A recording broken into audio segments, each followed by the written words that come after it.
La première, podcast. Ce que je trouve en Haïti qui n'en manque pas, les gens sont là, ils espèrent, ils ont beaucoup d'espoir. Mais paradoxalement, ils ne sont pas positifs. C'est rare de trouver un Haïtien demande du bien pour Haïti. Ils sont tous là, que la foudre emporte Haïti, que la mer emporte Haïti, que le tonnerre emporte Haïti. C'est toujours comme ça. C'est rare qu'ils disent que Dieu bénisse Haïti ou bien je vais travailler pour changer Haïti. Ils demandent toujours que des malheurs pour Haïti. Et avec des séries ou des films, on pourrait aider les Haïtiens à se voir eux-mêmes, à voir comment ils réagissent réellement, comme naturellement, comment ils sont cruels avec eux-mêmes. Je pense que ça, non seulement ça peut avoir un côté psychologique, les aider à avoir plus de lumière dans ce ténèbre, et aussi ce serait en carrière en cinéma assez bien pour moi, c'est ce que je pense. Déjà, je suis plus une petite fille. À Port-au-Prince, ville grouillante de monde où routes défoncées et souvent inondées, entourait la ville d'une dizaine de camps de fortune où survivent et meurent plus de 400 000 personnes, le séisme de janvier 2010 est encore dans toutes les têtes, peur et horreur comprises, et ses conséquences dramatiques se font sentir aujourd'hui encore pour une vaste population laissée comme à l'abandon et n'ayant que ses larmes, son cynisme ou son mysticisme, c'est selon, à opposer. Un peu plus chanceuse que bien d'autres, mais France, une jeune haïtienne d'une petite trentaine d'années, a encore, elle, ses parents, lesquels s'attachent à remettre sur pied, avec des moyens rudimentaires, ce qui subsiste de leur habitation dévastée, mais néanmoins en dur. Quant à May, elle travaille dans les camps, à quel titre, sous quel statut, peu importe. Ce qui est sûr, c'est que si elle sert de guide au film, c'est moins, dit-elle, pour le spectateur européen que pour les siens, pour les Haïtiens, auxquels elle veut s'adresser et, si possible, bousculer un peu. Toujours est-il que cette passeuse porte le film sur ses épaules et en devient petit à petit le personnage principal, si bien qu'on a parfois l'impression que Jean-Claude Riga filme Haïti comme on lit le journal d'un autre par-dessus son épaule. Or, cette approche détournée par la bande, qui est aussi un subtil dispositif de mise en scène, on va y venir, permet au film et à son réalisateur de trouver à la fois la bonne distance, celle qui évite de se laisser happer par la misère et son corollaire, le misérabilisme, mais aussi dans un même élan lui permet de s'ancrer dans le réel pour y saisir une forme de vérité à hauteur d'hommes et de femmes. Et si ces hommes et surtout ces femmes se confient à May, et donc à nous aussi, cette confidente, elle, lors des longs trajets qu'elle effectue en voiture d'un camp à l'autre, nous livre sa vision d'Haïti, des Haïtiens, de l'histoire plus ou moins récente, mais aussi, et dans une même phrase, nous parle de sa situation personnelle, sa solitude et son rapport aux hommes. Mais qui, comme tout un chacun, a ses moments de détresse et ses problèmes de conscience, navigue le plus souvent, comme bon nombre de ses compatriotes, entre espoir, sinon à quoi bon, et une forme pas de résignation, elle le laisse à d'autres, mais disons de réalisme teinté de volontarisme. C'est ainsi, par exemple, que bien des fois, face à ses interlocuteurs, son silence et son regard deviennent édifiants, un clair mélange de révolte, de chagrin, de compassion et parfois une pointe de désapprobation ou d'impuissance, au risque même d'une nostalgie de l'époque duvalieriste, non pour le régime dictatorial, mais juste pour que chacun puisse subvenir à ses besoins les plus élémentaires. Et puis au cœur de la réflexion, en mouvement de mai, il y a le statut de la femme haïtienne, car en effet ici, être une femme devient une charge, un malheur, une souffrance qui vient s'ajouter au reste, comme si la vie n'était pas déjà assez dure sans qu'il ne faille subir en plus le machisme ambiant, voire même les violences physiques et les viols. On comprend dès lors que May puisse parfois s'emporter, même gentiment, contre son chauffeur, entre guillemets, lequel, pourtant plutôt bonhomme, affiche un discours rétrograde s'agissant des femmes et carrément réac quand il traite les 400 000 occupants des camps d'assister. Ok, d'accord, vous avez raison, mais pas pour mentir. Mais ça capable, tu dois aller déjà. Qui est-ce qui est capable, mes amis? Bien capable. Je vais battre tout, capable. Ah ben bon, allez. Presque moun ki ale. Moi m'tap vivre en bas en temps. M'tap vivre en bas en temps dans espace non comme tout près la caille là. Les pas me garder sur 3 mois, il dit ça pas fait. Il cherche un moyen nous déblayer espace là, nous poser celle dans espace pas nous. Mais qui l'autre monde qui a fait? Moun yo pas propriétaire, c'était monde qui était locataire. Yo était locataire, qui est-ce qui t'a payé pour eux? Son tonton à l'étranger ou bien son famille qui t'a payé quelques petits cartes collectées de faire payer là. Moun ça a mouru. Moun ça a perdu travail, travail moun nan crasé. Mais moun ça lui même pas chercher rien pour régler tout lui même. L'homme du tremblement de terre ça, il fait plus de temps que moun te ka imaginer avec Haïtien. Quelle raison pour faire tout Haïtien c'était mourir de fini. Ah. Dans ces camps où des bandes de voyous pillent, brûlent, tuent, violent et enlèvent les enfants, chacun, et pas seulement les femmes, ni seulement dans les camps d'ailleurs, chacun s'en remet à Dieu. Dès lors, la religion semble être ici moins l'opium du peuple, encore que l'un n'empêche pas l'autre, mais davantage un antidépresseur pour beaucoup, pour d'autres une réponse qui vaut ce qu'elle vaut à la question de pourquoi tant de malheurs et comment le résoudre, mais aussi un ciment, le seul peut-être, de cette communauté. À tel point, parfois drôle, qu'ici on ne fait pas de philosophie de comptoir, mais de la théologie de comptoir. Et par exemple, quand un homme, citant la Bible, affirme que oui, les morts ressuscitent, son interlocutrice de lui répondre du tac au tac pour combien de temps. Ou autre exemple, lors d'un mariage, le prêtre, dont ne sait quelle église, se lance moult détails à l'appui dans un discours sur les vertus du sexe pour la réussite du couple. Bref, quelques moments plus légers pour un film qui d'emblée nous happe entièrement. En effet, dès la première image, un bout d'île, la nuit, sous un ciel sombre avec l'orage qui menace au loin, on est pris par cet univers et on sait intuitivement que l'esthétique du film, sa forme, aura ici la place centrale qui lui revient. Et en effet, chaque positionnement de la caméra, les plans fixes ou portés, les plans séquences, les parenthèses musicales, comme l'habile distribution de la parole et des silences, tout contribue à nous faire toucher du doigt la vérité de l'instant et sa portée universelle. Précisons que si la composition interne des plans, le jeu sur les couleurs ou sur le sombre, les lents travelling à la Jim Jarmusch sont superbes, c'est sans jamais tomber ni dans une esthétique autosatisfaite, ni dans une altération du réel. Même la musique classique plus qu'autochtone sert à évacuer une vision trop eurocentriste pour mieux se rapprocher sans les magnifier d'une région et de ses habitants. Bref, Haïti la Terre pourrait se voir comme un processus de dédramatisation, mais qu'on me comprenne bien, il ne s'agit pas de nier la tragique réalité des camps, mais de nous donner à voir et à entendre sans lourdeur cette réalité pour ce qu'elle est au quotidien, bien au-delà de la pitié faussement révoltée à laquelle nous convient généralement les actualités filmées. Et puis il s'agit aussi, on l'aura compris, d'un récit intimiste inscrit dans le collectif, un beau portrait de femme, voire un bel autoportrait, avec ce que cela suppose de conviction, de révolte, mais aussi, tempête sous un crâne oblige, de tâtonnement, de questions et de doutes. Mais tu n'as pas l'air, on peut dire, de gens mal élevés, toi. Non, je ne suis pas mal élevée dans le sens que je ne suis pas soumise. Si on me dit faire ceci, faire cela. Mais il faut le faire, parce que non, les je gars, dois les poser gars des sont des questions. chefs. Non, c'est là mon problème. Ah, ils sont des chefs. Je ne veux pas avoir de chef. Ben, Je veux avoir de coéquipiers. c'est des pas, gens- c'est pas coéquipier. Ça, Ouais. Si c'est ton mari, c'est pas coéquipier. Si c'est mon mari, pourquoi il sera mon chef? Je Oh, ne suis pas à l'armée. comment ça? Non, je ne suis pas à l'armée. C'est dans l'armée qu'il faut Ah. y avoir des chefs et des subalternes. Je suis ton égal, je suis ta ressemblance, je suis ta moitié, mais je ne vois pas pourquoi tu es ma chef. Tu es vraiment une rebelle d'homme. J'avais déjà fait un premier film en fait à Haïti qui s'appelait Haïti Année Zéro. Et parmi les artistes et les personnages que j'interviewais, elle faisait partie de ces artistes en fait. Et donc sa maison était détruite et on a fait quelques incursions dans un camp, mais un camp de quartier. Donc on a visité en fait ses voisins et elle a été d'emblée en fait quelqu'un qui s'est mis en contact extrêmement facilement, enfin, de par la situation de voisinage sans doute, ou le fait que dans ces quartiers qui sont des quartiers de non-droit, il y a quand même une très grande proximité sociale. Donc dans la suite, je me suis dit, ça peut être elle le personnage, mais à cause aussi de la certitude qu'elle pouvait très bien passer dans l'image et qu'elle avait comme ça cette espèce de force qui permettait de s'identifier peut-être aussi au niveau occidental. Je pense qu'elle a quelque chose en fait d'extrêmement universel au-delà de ses caractéristiques et sa culture haïtienne.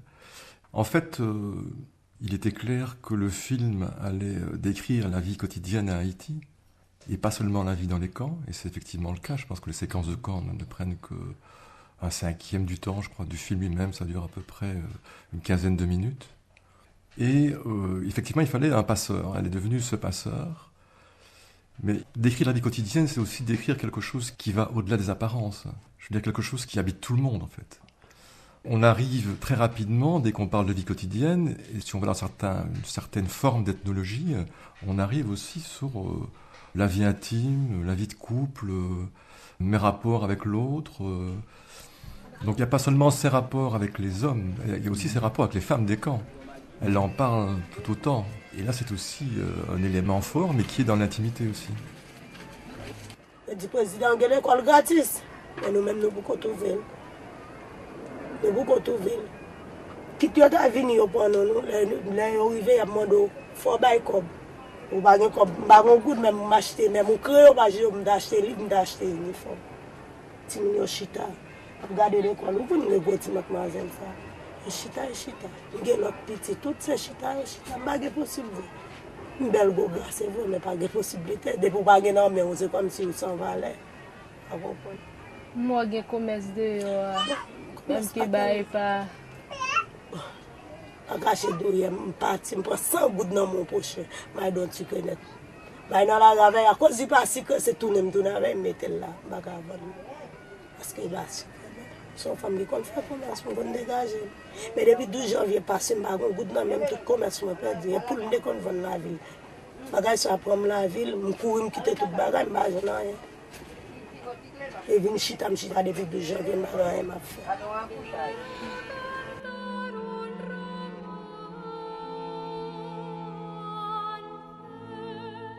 Il me semblait essentiel en fait qu'on ne parle pas seulement des camps et qu'on n'en parle pas d'une manière restrictive, c'est-à-dire d'une manière en fait journalistiquement cliché, quoi. Il fallait en fait élargir le champ. Je me suis dit, si on veut en fait que la réaction du public aille au-delà en fait d'une simple terreur momentanée ou d'un simple oulala, c'est notre réaction à tous quand on voit sur CNN ou ailleurs une situation tragique au niveau collectif, on a cette réaction, mais ça s'arrête là. Je me suis dit, si on va au-delà, donc c'était important pour moi, qu'on soit dans un niveau qui soit autre chose, qui soit la vie quotidienne, et qui permette peut-être alors aux spectateurs de s'identifier au personnage.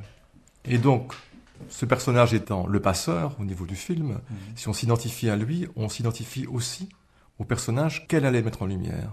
Donc, c'était vraiment extrêmement important pour moi, alors que sa vie personnelle, à elle, je pense qu'elle est effectivement importante pour elle, aussi importante que la vie des camps, et je crois aussi que la vie personnelle, c'est ce qui permet en fait de côtoyer la vie des camps, ou de rentrer dans les camps et de sortir des camps, c'est d'avoir quelque chose d'autre à côté.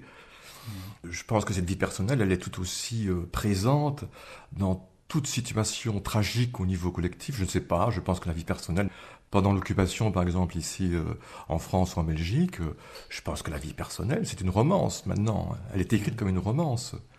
Mais je pense qu'au niveau de la méthode de reportage classique, elle n'est pas avancée, elle n'est pas mise sur le terrain, il y a quelque part une caméra restrictive en fait, qui cible les victimes du drame collectif, et ça, c'est en général incompatible avec un discours plus large qui concerne autre chose, mais qui est aussi la vie. Or, ce niveau-là, la vie intime, la vie personnelle, et par ailleurs, la vie au niveau d'un drame collectif, comme celui d'Haïti, qui est quand même le plus grand drame collectif des 20 dernières années, au niveau du nombre de morts, et aussi des blessés, du séisme global, et des conséquences aujourd'hui, ceci dit. Donc ces deux parties-là, dans la vie réelle, ça interagit constamment. Mais dans un document audiovisuel, les deux niveaux, en fait, en général, s'excluent. Il y a une sacralisation du drame collectif qui fait que on ne peut pas, en fait, mixer ça avec autre chose. Et je pense que c'est aussi cette restriction de regard, ou cette habitude de regard, a fait qu'on a pu se blinder par rapport à ça. Et donc qu'aujourd'hui, la vision du drame collectif, telle qu'il est présenté, notamment dans les médias de masse, provoque un regard du spectateur qui est un regard totalement blindé, et qui ne permet, je pense, aucune solidarisation. Et ça fait partie maintenant d'une espèce de mosaïque, de flash quotidien qui ne nous font plus ni chaud ni froid. Nous pas jeunes, nous pas qu'à manger, nous pas qu'à dormir bien. Nous avons pile problème dans le camp là, un pile problème. Parce que si nous te gagnons, mais nous pas mais nous même misère pour nous ta venir dans le camp. Quand nous t'a cherché, nous t'a dit, nous t'a gagné caille, nous t'a dans le camp pour nous passer misère comme ça. y a voué monter gon guerre là pour ko barrer mi ça là. Premier guerre te gen là pour ko barrer mi hein. Regardez nous on mettez et bon bouteille on de l'eau la mer avec mèche gaz y a voué en dedans camp pour bouler nous. C'est cocktail molotov. Oui, pour bouler nous dans camp là, c'est grâce à cette sécurité là de faire pas laisser ça quand ça va guetter bouler, laisser pas courir. Et de derrière qui fait nous va guetter. Peuple là nous passer trop misère ici. Et va misère n'a pas.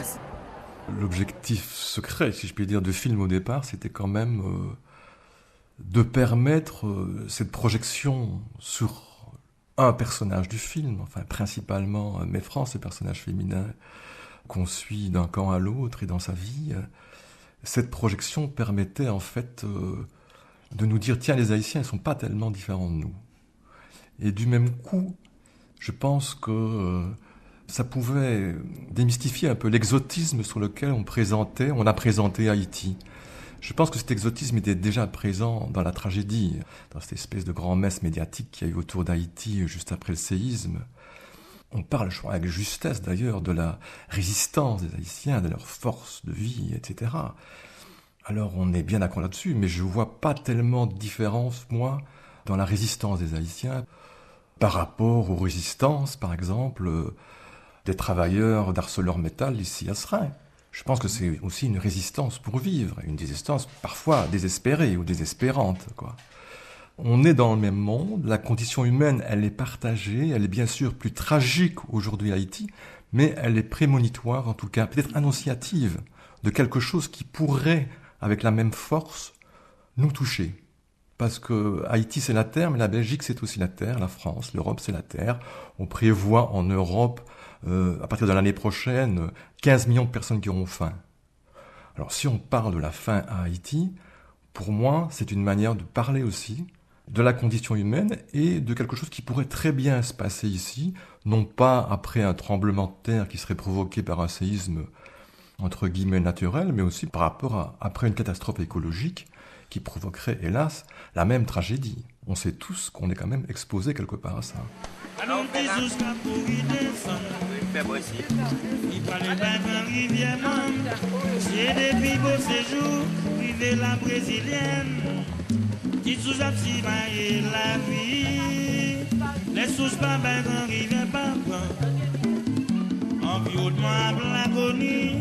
C'est bon compréhension, à respect une pour l'autre. En tête ensemble pour nous changer la vie. Oh, changer la vie. Oh, changer la vie. Oh, changer la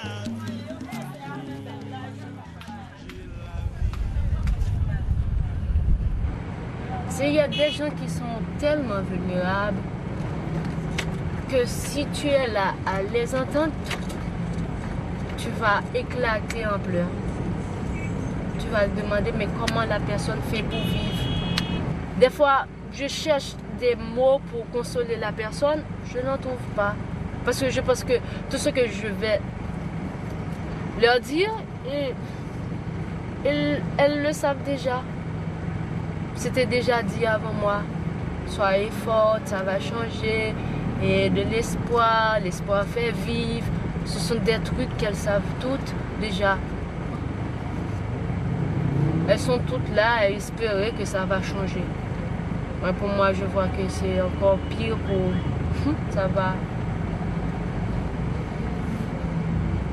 Je ne me sens pas à leur place. Seulement, je les comprends. Des fois, je me suis dit... je dis simplement merci à Dieu de m'avoir gardé un peu. C'est comme si la caméra n'était pas là, mais ceci dit, je pense par exemple au dialogue qu'il y a entre Johnny, donc le chauffeur de la voiture, et Maifrance. Dès le moment où la caméra a commencé à tourner, et elle tournait tout le temps dans cette voiture, elle tourne tout le temps partout, dès qu'il y a eu conscience de la présence de la caméra, ça a réellement dynamisé leurs échanges. On était bien trois là. Je pense que si la caméra avait été arrêtée, c'était le cas évidemment quelquefois, ça marchait beaucoup moins. Il se passait plus grand chose entre eux. Mais là, il y avait quelque chose qui était une sorte de mystère et d'aventure qui, du coup, faisait qu'on avait envie plus de parler, on avait même envie de plus titiller l'autre ou d'être parfois un peu plus agressif, etc. Donc il y avait en fait une sorte de mise en scène spontanée, quoi, mais qui quand même est gérée, je veux dire. Donc il faut imaginer en fait un dispositif de mise en scène, vous n'avez pas des acteurs, qui leur permettent en fait d'exister en présence de la caméra. Et c'est jamais la caméra de face, c'est assez exceptionnel. C'est le cas par exemple dans une situation d'interview, dans un camp où il y a un collectif de femmes qui parlent et où Mai France apprend qu'il y a une quinzaine de viols par semaine dans ce camp. À ce moment-là, je peux la filmer de face parce que ce qu'elle apprend est tel que ça l'envahit totalement et que le dispositif de mise en scène devient secondaire. C'est vraiment ce qui explose comme vérité à ce moment-là qui prend la place. Problème nous nan ka, en général, surtout problème logement, insécurité, viol. C'est problème nous ça nan ka. Monsieur yo souvent dit offre 50, 25 gouttes pour coucher avec yo. Leur fin coucher avec yo pas baoul et puis aller si on petit tomber ou ta petit pour contre. Et que gen pile jeune fille qui vivent dans condition Oui, oui, grand pile jeune fille. Et si tu as 25 gouttes pour manger, on pas ta vle ta pour yo di ba la négocier ensemble avec yo. Nya sou ta pour parler de un tel 25 gouttes là machin ba manger dit c'est rien fort on a envie demander l'argent avec dit est-ce que ou pas accepter ensemble avec pour coucher ensemble il pas bon 25 gouttes là. Est-ce que situation ça c'est avec garçon nous reconnaître qui marie nous ou bien monde qui pas marié? Monde qui pas marié, monde qui cotise même ou quoi dans li, ça crive mon content qui cotise mon quoi dans li pour payer l'école pour moi, pour continuer classe mais les moments sont petites moi li bon moi. Et par rapport à toutes ces situations, comment nous-mêmes nous sentons du point de vue psychologique? On nous compte tellement penser la vie parce que ouais moi-même, là regarder corporellement tout zo fait. Compte tellement dominer le soir, me compte même envie prendre la rue. Vous parlez de dispositifs de mise en scène, il y a évidemment tout un travail, les plans séquences, les travelling, une caméra portée par moment. Est-ce qu'on sait quand on tourne qu'on est toujours dans cette manière de faire qui va aider le film à exister et qu'on n'est pas en train de faire de la belle image uniquement? Et c'est-à-dire par exemple les travelling lents dont moi je suis vraiment content. Je les avais expérimentés en fait dans un premier voyage à Haïti, c'est-à-dire vraiment prendre une caméra qui glissait progressivement sur le paysage mais qui donnait le temps de voir un caillou par terre ou un mégot de cigarette. Je crois que dans des situations paroxystiques comme celle-là, le regard aussi a cette espèce de lenteur qui donne une impression aussi d'une découverte un peu sacralisée, sans doute, quoi. Quand j'ai vu Haïti détruit, c'était peut-être la vitesse d'un enterrement. Il y avait quelque chose de funeste, même de funèbre dans la vitesse de la caméra. Mais en même temps, c'était comme ça qu'on découvrait Haïti. Je veux dire, c'était à cette vitesse-là. Et c'était aussi mettre un frein énorme à ce qui avait été le dispositif inverse, c'est-à-dire celui des télévisions en général, qui était une course effrénée à telle ou telle situation paroxystique dans la ville, quoi. C'était de dire, on va aller lentement et on va regarder chaque morceau du paysage, voir ce qu'il nous raconte. C'est aussi une vitesse... Parce qu'on filme beaucoup en voiture, enfin, tourner à Haïti, c'est pas exempt de danger. Ceci dit, bon, tout ça peut être contrôlé. Donc on filmait vitre ouverte. Et je pense que les gens se rendaient compte, évidemment, que cette vitre était ouverte et que la voiture n'allait pas très vite. Et on a des regards de désapprobation, on en a eu beaucoup. Mais il n'y a jamais d'agression. Il y a quelque chose qui est un échange pas facile, ça se voit. Et donc cette vitesse-là me paraissait aussi se justifier dans le dialogue avec les gens qu'on filmait. C'était pas des plans volés, quoi. C'était des plans pris aussi, parfois donnés, mais pris aussi. Mais il y avait l'échange quand même dans le moment où on prend le plan. C'était pas un vol, quoi. Moi, j'étais à l'Autien, chapitre 5. Maître m'a venu chercher un signal donné à la voix d'un archange, au son de la trompette de Dieu descendra du ciel. Les morts Christ récités en premièrement. Pour combien de temps? On va passer un chiffre de perfection. Avec Christ, côté le vaille, là, vaille, tout là. Les retourner qu'on y a personnellement là. Les toutes bagages fin vaille. Qu'on a pas poser pied là. C'est Zacharie chapitre 14. Sur les montagnes des Oliviers pour la sauver les Israéliens. Là? Quel est ça? Mal fait perfection. Chiffre là. Alors, 7 ans de perfection. Après 7 ans. Après. Où est le sous-terre là? Bible pas dit. Ah ben, comme si Bible pas dit. Attends-moi, nous égarez, vous. Nous égarez. Bible pas dit. Où égarez avec la yo? Aïe, aïe, aïe. Zacharie chapitre 14. Zacharie chapitre 14. Hein? En ce jour-là, l'Éternel produira. Ah ben, Apocalypse, moi dis Zacharie chapitre 14, on va faire cette 13 à continuer. On s'en souvient en lecture. Qui vivent et il va enlever avec Jésus. Oui. Il va lancer, pas vrai? Oui. Vous en va continuer tout ça. Ah bon, ok. On a le verset 4, verset 17. Et Thessaloniciens 4, verset 17. Nous allons le verset ça. Mais pas, non. Ah, même pas de problème là avec nous là. Non, mais Souline, parce que tu as fait cette pour après descendre. Non, sauf que tu poses une question. Ah, mais justement, puisqu'on pose une question, qu'on ait fort une réponse. Ok, d'accord. Et la place de la religion dans tout ça, parce que dans ce film, je ne pense pas qu'il y ait un seul personnage qui, à un moment donné, ne s'en remette pas indu. Alors la place de la religion, c'est la place de la religion à Haïti, c'est-à-dire qu'elle est exponentielle au niveau du nombre de croyants ou d'adhérents, en tout cas aux différents temples protestants. À mon avis, c'est l'issue fantasmatique au blocage, à l'impasse d'Haïti. La reconstruction n'avance pas, économiquement ça ne fonctionne pas non plus, et je crois que les gens sont totalement impuissants, d'autant plus que les gens que je filme, ce sont des gens qui sont dans les quartiers pauvres, et qui sont d'autant plus impuissants à faire quoi que ce soit pour Haïti. Mais dans ces situations d'impuissance-là, je crois que la religion, en particulier celle qui a pris place là-bas, c'est-à-dire la religion protestante anabaptiste, quoi. Et la seule issue, c'est une issue fantasmatique à l'impasse d'Haïti. C'est exponentiel, parce que l'Église américaine et protestante évangélique est extrêmement présente. Et même d'un point de vue beaucoup plus pratique, depuis l'après-séisme, les temples protestants, ce sont aussi les endroits où on distribue une tente, des vivres, etc. D'ailleurs, dans la famille de mes France, les parents et elles-mêmes, et les frères et sœurs, font partie, je pense, de 3 églises différentes. Je sais pourquoi. Une autonomie de conviction, sans doute, mais c'est aussi parce que ça permet d'aller chercher dans chaque église des dons par rapport à la famille, qui lui permettent de survivre. Donc l'église, elle est extrêmement présente, elle est devenue... on a ça aussi dans l'expansion de l'islamisme, elle est devenue un partenaire de la difficulté de vivre quotidienne. C'est-à-dire, pragmatiquement, elle donne des choses. Au préalable, nous avons une usine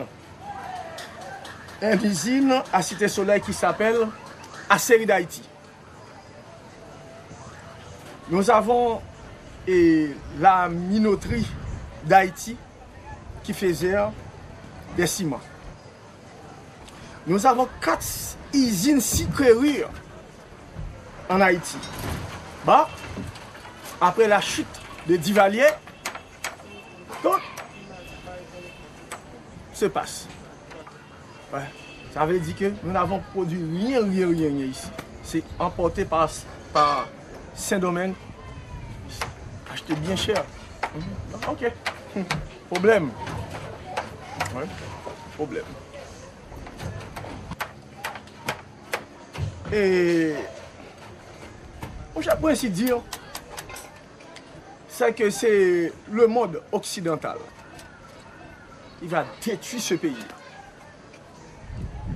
Et pour l'affaire de globalisation, enfin manque de rendement, ouais, pour toute affaire, bon, craser, éliminer, capable de marcher libre, pour le marché libre. Pour le marché libre. Il y a un personnage qui est assez étonnant, c'est le chauffeur, qui est à la fois quelqu'un de relativement sympathique, bonhomme, et qui en même temps tient des propos, mais qui de nouveau renvoie tout à fait à ce qu'on voit ici, tenir les propos que les gens tiennent ici par rapport aux chômeurs, en les traitant d'assistés. Pour lui, les autres, ceux qui sont dans les camps, sont des assistés. On a cette même opposition, des gens qui considèrent les chômeurs ou les habitants des camps comme des assistés ou des profiteurs. Et puis il y en a d'autres auxquels moi je me rattache, et pas mal de gens qui me sont proches, je considère que c'est pas du tout le cas. Et les choses sont pas forcément cohérentes. On peut très bien, comme mes France, avoir un point de vue tout à fait politiquement intéressant, progressiste, humaniste, mais on peut aussi déraper sur quelque chose d'autre, politiquement. Et chez Johnny aussi, il est comme ça, mais seulement, lui, c'est un ardent défenseur de la démocratie. Quand il parle de Duvalier, par exemple, et du retour de Duvalier, il dit ça, on ne peut pas faire. Ça, c'est la dictature. Ça, on ne le fait pas. Donc les personnages sont comme ça, inattendus. Et cette incohérence, moi, je l'ai découverte là-bas, et elle m'a stupéfié aussi. Elle m'a peut-être aidé à voir aussi des choses ici, parce que c'est pareil, en fait, finalement. Chaque gros tremblement de terre en côté, si c'est pas voulu, si c'est pas gros puissance qui fait le trembler, c'est après 20 ans ou 100 ans quand même dans bon l'autre bagaille. Donc avec des secousses, il va trop fort. Tu as parlé des failles comme déterminé par non, depuis le film tremble, gros c'est tremblé ça, mes amis. Pas de songer après le film tremblé. Ni bon pour 21 secousses encore. 20, pas qu'elle en vingtaine. Go côté, comme si tu devais cynique avec ces coups ça. On couche me dire pas sentir. Ça veut dire sensation. Un bon dernier tremblé. Comme si me voulais revivre encore. Il a dit c'est bon dernier tremblé. C'est ton problème psychologique. Bon dernier tremblé quand qui ça le fait. Il faut autant qu'on se soit un petit bateau. Oui, et cadeau comme de même. Quand couche plat tête me dit pas sentir. Comme si me fait mes yeux pour me sentir là quand tremblé.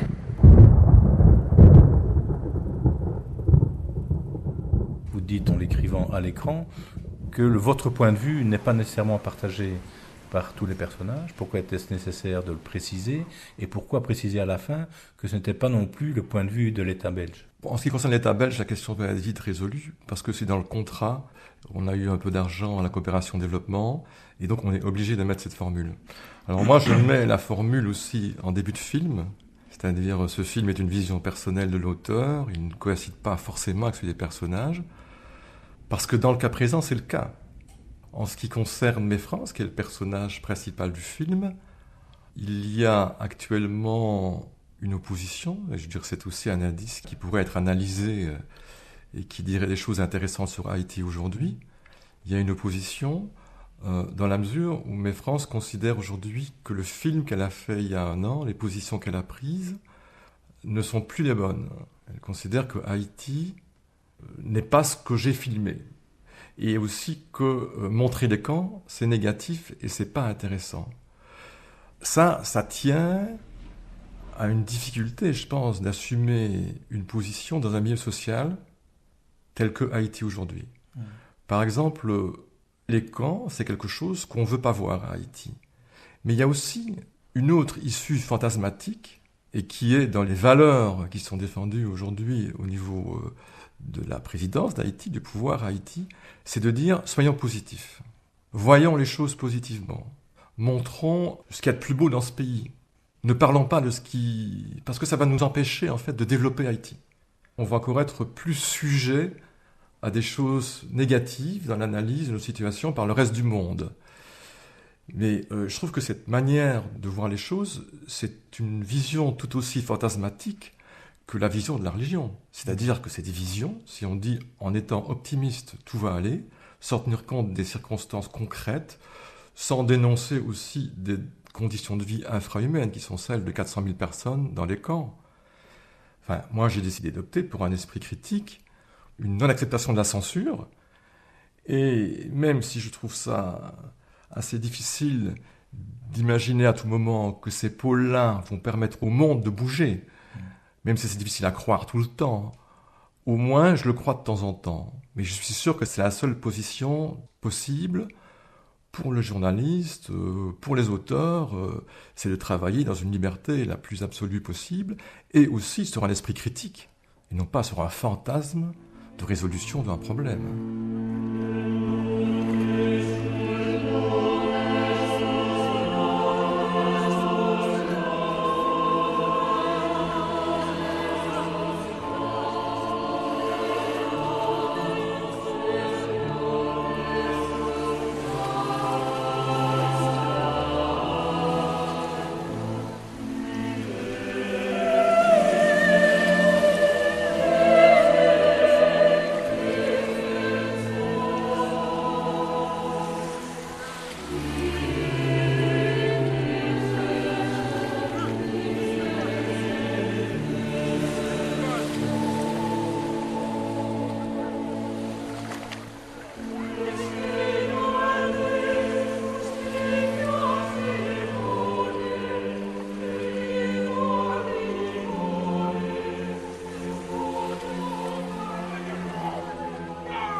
Retrouvez l'émission Première séance le dimanche de 20 à 22h. La première.